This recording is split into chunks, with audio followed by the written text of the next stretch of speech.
श्री बालानंद ब्रह्मचारी। बालानंद ब्रह्मचारी का जन्म उज्जैन के एक शाश्वत ब्राह्मण परिवार में हुआ था। बचपन का नाम बचपन का नाम था पीताम्बर। घर की वृत्ति थी शास्त्र पाठ और पुरोहित कर्म। शिक्षा ग्रहण करने लायक उम्र में ही घर के पास ही स्कूल में दाखिला करा दिया गया, लेकिन नटखट का मन पढ़ाई लिखाई में नहीं लगता। पीताम्बर का रुझान तो अध्यात्म की ओर था। बालक पीताम्बर शिप्रा नदी की जलधारा के हणमुंड पर और गोरखनाथ की गुफाओं में चक्कर लगाता रहा। कभी महाकाल के कुंड में और कभी संदीपनी मुनि के जंगल झाड़ से भरे हुए आश्रम में घूमता रहता।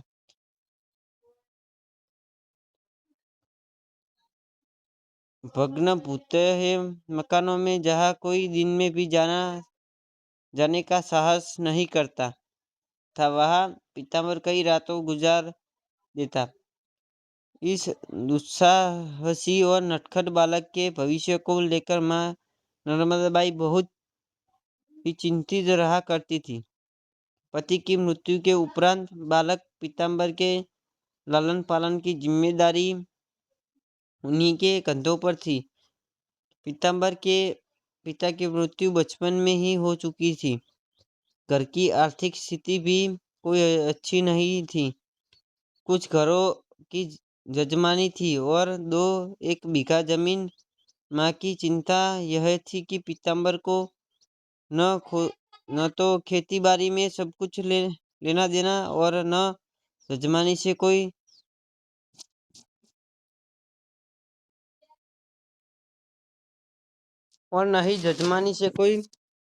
सरोकार। जब वह अध्ययन में रुचि नहीं रखता था, शास्त्र आदि का ज्ञान हो ही नहीं रहा था, तो कैसे संभालेगा पिता की विरासत के रूप में मिली जजमानी। माँ इसी चिंता में बुरी तरह ग्रस्त थी। इस बात को लेकर माँ अक्सर पीताम्बर को डांटती फटकारती रहती।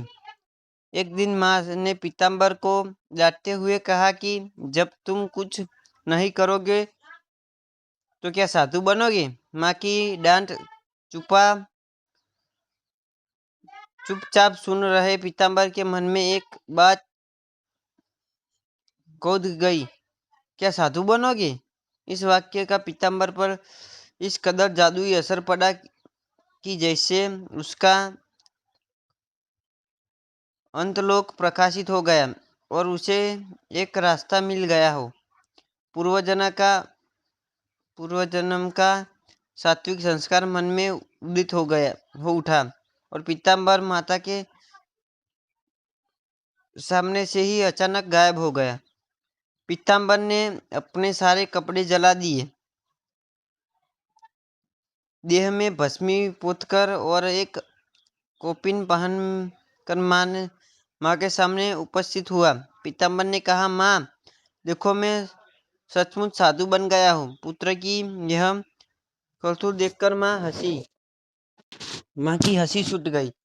लेकिन बालक पीताम्बर का यह साधु वेश सिर्फ खेल नहीं था, उसके अंतलोक की वास्तविक अभिव्यक्ति भी, जो उस दिन आलोकित हो गई थी। जिस दिन माँ के मुंह में से अनायास ही यह वाक्य छूट पड़ा कि क्या तुम साधु बनोगे। इस घटना के कई दिनों बाद बालक पीताम्बर का उपनयन संस्कार हुआ। लेकिन यह क्या उपनयन संस्कार के 3-4 दिनों बाद ही पीताम्बर ने हमेशा के लिए घर त्याग दिया। उस समय पीताम्बर की आयु सिर्फ 9 साल की थी। माँ की ममता भी उस बांध नहीं पाई। माँ का भविष्य अंधकार में डूब गया। पीताम्बर ही तो उसका जीवन का एकमात्र सहारा था। उज्जैनी नगरी के एक उपांत में प्रतिष्ठित 12 ज्योतिर्लिंगों में एक महाकाल के विग्रह के सम्मुख माँ पुत्र वियोग में व्याकुल हो गई। कई दिनों तक गुहार करती रही। तपोनिष्ठ शुद्धात्मा नर्मदाबाई की गुहार व्यर्थ नहीं गई, लेकिन नर्मदाबाई को लगभग 40 वर्षों तक तपस्या करनी पड़ी। देवघर से कुछ दूर तपोवन पर्वत स्थित है। दिन के आखिरी पहर में इसी पर्वत के शिखर पर खड़ी होकर मां पुकार रही थी, पीताम्बर, पीताम्बर, तुम कहाँ हो पीताम्बर। यह पुकार सुनकर एक उद्धट सन्यासी मां के सामने आप खड़े हुए। चेहरे पर दिव्य आभा, मुखमंडल पर बढ़ी हुई दाढ़ी, मूछ और सिर पर विशाल जटा।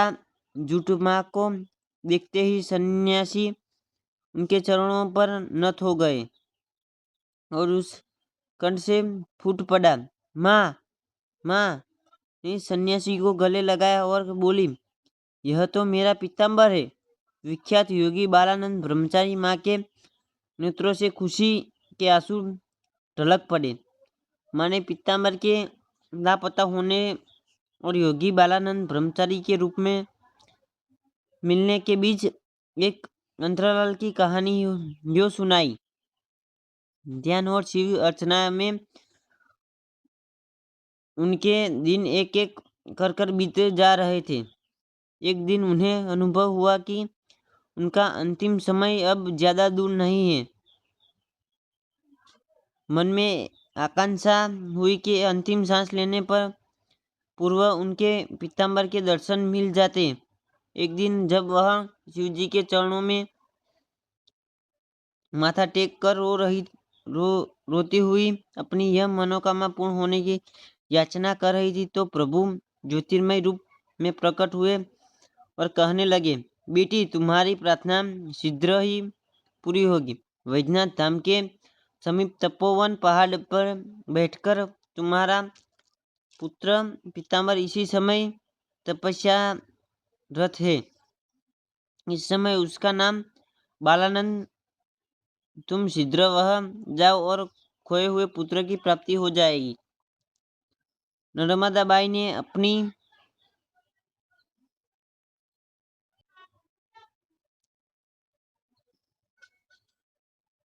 जमीन बेच दी और कुछ तीर्थयात्री के साथ वैद्यनाथ के तपोवन पहाड़ पर गई। तो यह पवित्र दिन आ गया जब वह अपने पुत्र पीताम्बर से मिल सकी। ममतामयी माँ आनंद विभोर अपने तपस्वी पुत्र बालानंद से मिलते हुए नर्मदाबाई ने संकल्प किया था कि यदि उनका खोया हुआ पुत्र उन्हें प्राप्त हो जाएगा तो 1.25 बेलपत्रों से देवाधिदेव महेश्वर की पूजा करेगी। उन्होंने यह बात अपने पुत्रों को बताई और बालानंद ने सभी चीजों का प्रबंध कर दिया। पूजा समाप्त होने के कुछ दिनों बाद ही नर्मदाबाई स्वर्गवास सिधर गई। 19वीं शताब्दी का दूसरा चरण था जब बालक पीताम्बर बालानंद ब्रह्मचारी के नाम से विख्यात हुए। फिर 9 वर्ष की अवस्था में पीताम्बर जब सारा माया मोह त्याग कर सत्य की तलाश में निकल पड़े थे, तब उन्हें खुद नहीं पता था कि उनकी तलाश कब और कैसे पूरी होगी। वे उदासीन भाव से चले जा रहे थे। तभी मार्ग में एक व्यक्ति मिला। उपनयन के समय पीताम्बर को जो स्वर्णाभूषण, कुंडल, वलयहार आदि दिए गए थे वे सभी उसके शरीर पर शोभायमान थे। वह व्यक्ति ताड़ गया कि यह बालक घर से भागा हुआ है। पीताम्बर के आभूषणों को देखकर उसकी मन में लालच समा गया। उसने कहा, बच्चा, तुम्हारे शरीर पर ये आभूषण रहेंगे तो चोर डाकू तुम्हारा पीछा करेंगे। आभूषण पहनकर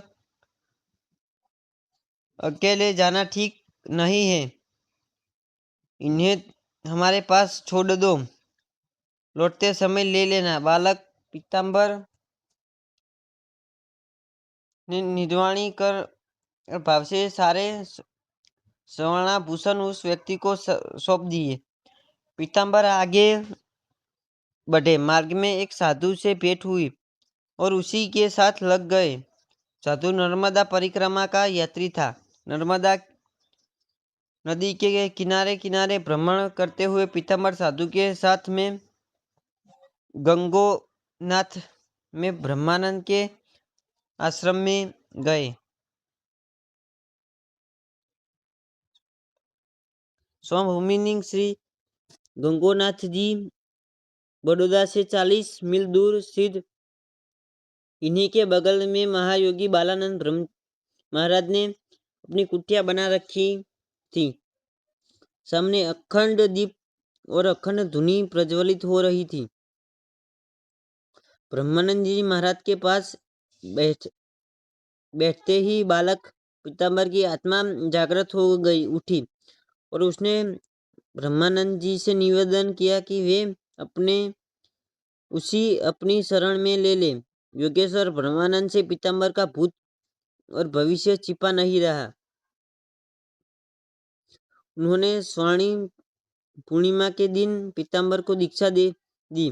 इसी बीच बालक पीताम्बर ने आसपास के गांवों से भिक्षा मांगकर अन्न आदि संग्रह किया, जिससे उसकी दीक्षा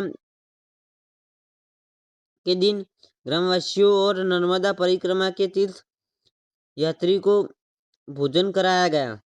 लेकिन आश्रम में भंडारा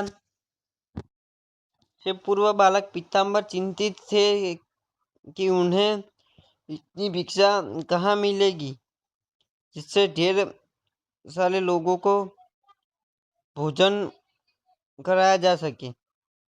पीताम्बर की चिंता आभास ब्रह्मानंद हो गया। उन्होंने अपनी भिक्षा झोली की और संकेत करते हुए कहा, बच्चा तुम जानते नहीं हो कि मेरी इस झोली के अंदर रुखसी सिद्धि दोनों है, रिद्धि सिद्धि दोनों है। सचमुच इस झोली की अलौकिक शक्ति है। आश्चर्यजनक थी। बहुत से लोगों का विश्वास था कि इस करिश्मामयी झोली की बदौलत ही आश्रमवासियों और अभ्यागत साधु संतों के भोजन की व्यवस्था होती रहती है। बालक पीताम्बर के मोहक व्यक्तित्व में लोगों को प्रभावित करने की अद्भुत क्षमता थी। लोग खुले दिल से दान देने लगे। पीताम्बर की दीक्षा के दिन भारी भंडारा हुआ। दीक्षोपरांत पीताम्बर बालानंद हो गए। ज्योतिमठ के आनंद उपाधिकारी साधुकुल में वह अंतर्भुक्त हुए। दीक्षा ग्रहण के बाद जब बालानंद ने गुरु दक्षिणा के बारे में ब्रह्मानंद जी से पूछा तो वे बोले, वत्स, सद्गुरु सब प्रकार की कामना वासना से परे होते हैं। उन्हें तुम कौन सी लौकिक वस्तु देकर प्रसन्न कर सकते हो? जान रखो, प्रकृत गुरु दक्षिणा सिद्धि में नहीं, रिद्धि में नहीं, सिद्धि में है। मेरे द्वारा प्रदत्त बीज मंत्र का साधन करके जो सिद्धि तुम प्राप्त करो, उसे ही तुम मेरी प्रति निवेदन कर देना। मैं उससे संजो कर रखूंगा। यही तुम्हारी वास्तविक गुरु दक्षिणा होगी। इसी से मैं प्रसन्न होऊंगा। इसके बाद हुई बालानंद की साधना। गंगोनाथ आश्रम में साधु संतों और अतिथियों की सेवा तथा उन्हें अन्नदान का क्रम चलाता ही रहता था। साल में वहाँ 1-2 यज्ञानुष्ठान चलते ही रहते थे। दिनहीन लोगों के लिए आश्रम का द्वार हमेशा खुला रहता। एक बार आश्रम में भंडारा चल रहा था। भोजन समाप्त होने को था, तभी कई सौ अभ्यागत वहां आ पहुंचे। आश्रम के भंडारी उन्हें देखकर घबरा गए और खिचड़ी का गाला तैयार कराने लगे। ब्रह्मानंद महाराज जी को जब इस बात का पता चला तो वो क्रोधित हो उठे। भंडारी को कहा, मुझे लगता है तुम बंगाली का लड़का है। कम खाना वाला क्यों इतना कम अन्न देते हो? तुम पूरा दो, सब कुछ चिंता मत करो। उन्हें अपने हाथ की मुट्ठी बांधकर दिखाया कि गाला कितना बड़ा होगा। वह उपस्थित लोगों के आश्चर्य की सीमा नहीं रही कि महाराज जी के स्वर से सभी लोगों की क्षुधा शांत होने के बाद भी प्रचुर मात्रा में खाद्य सामग्री बची रही। दुर्भिक्ष के दिनों में महाराज जी स्वयं अपनी झोली लेकर भिक्षाटन के लिए निकलते थे। साधारण की निगाह में महाराज जी की झोली माँ अन्नपूर्णा की सिद्ध झोली थी। आसपास के गांवों के भूखे लोग महाराज जी के आश्रम में ही भोजन करके अपनी भूख मिटाते थे। कभी कभी महाराज जी हास्य कौतुक का प्रदर्शन भी करते थे। एक बार वे बड़ौदा विश्रात के शासक गायकवाड़ शिवाजी राव के पास गए और हंसी में राव से पूछा, महाराज, सुना है आपके पास चांदी की तोपे जिसका गोला लगभग 1 मील तक निशाना साधता है। गायकवाड़ ने कहा, महाराज जी, आपने ठीक सुना है।